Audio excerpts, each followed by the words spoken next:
দখলদারিত্ব, চাঁদাবাজি সহ দলীয় শৃঙ্খলা বিরোধী যে কোনো কর্মকাণ্ড এবার কঠোরভাবে দমনের ঘোষণা দিয়েছে বিএনপি।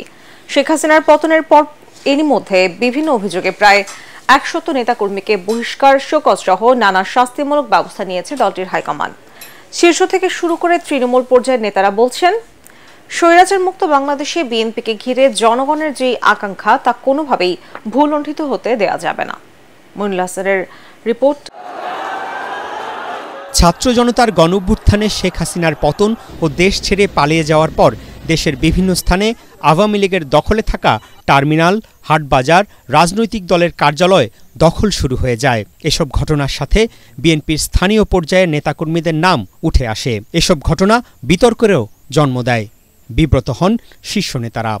পরিস্থিতি নিয়ন্ত্রণে সরাসরি কঠোর নির্দেশনা দেন দলের ভারপ্রাপ্ত চেয়ারম্যান তারেক রহমান।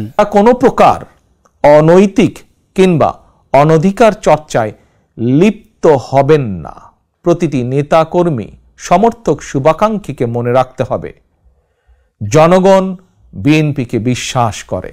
বিএনপির নীতি নির্ধারণী নেতারা বলছেন, স্বৈরাচার মুক্ত নতুন বাংলাদেশ প্রতিষ্ঠায় ছাত্র জনতার আকাঙ্ক্ষাকে ধারণ করে রাজনীতিতে গুণগত পরিবর্তন এখন সময়ের দাবি।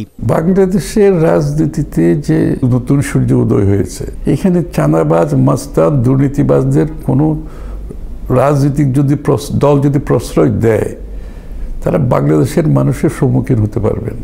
রক্তস্নাত বিপ্লবের মধ্য দিয়ে অর্জিত নতুন স্বাধীনতা, আমরা নতুন বিজয়কে অর্থবহ করতে চাই।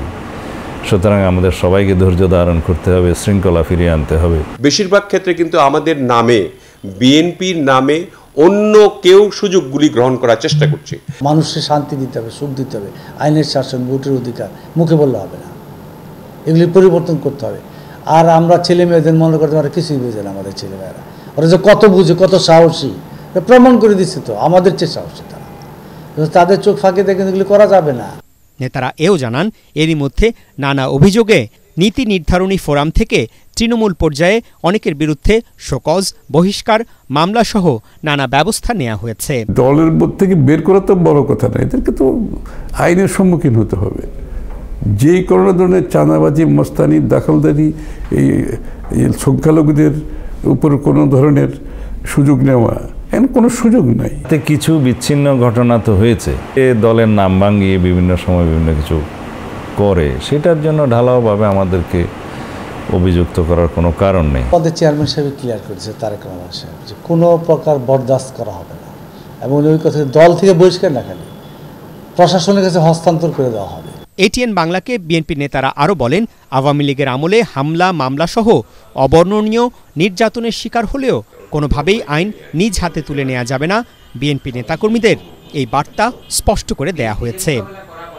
মইনুল হাসান, এটিএন বাংলা, ঢাকা।